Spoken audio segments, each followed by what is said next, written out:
তো আমরা গাড়ি করে অনেকক্ষণ ধরে সফর করেছি, তো একটা জায়গায় নেমেছি খাবো বলে। তো ফেমাস খাবার তো জানি মহারাষ্ট্রে অনেক আছে, বড়া পাও, এই সমস্ত খাবারগুলো। তো আজকে একটা অন্য খাবার ট্রাই করলাম। সেই খাবারটা হচ্ছে, এটাকে কি বলে, মিসেল পাও। এটা হচ্ছে, এটাও একটা ফেমাস খাবার মহারাষ্ট্রে, মিসেল পাও। তা তোমাদের দেখিয়ে দিচ্ছি। তা এই হচ্ছে এটা, পাও মানে পাউরুটি।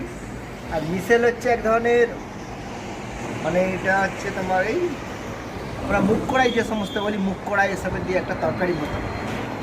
তার সাথে দিয়েছে একটা গোলাপ জামুন, আর এটা আছে দই।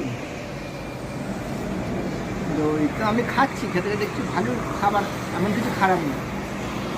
তো চলুন খাওয়া যাক।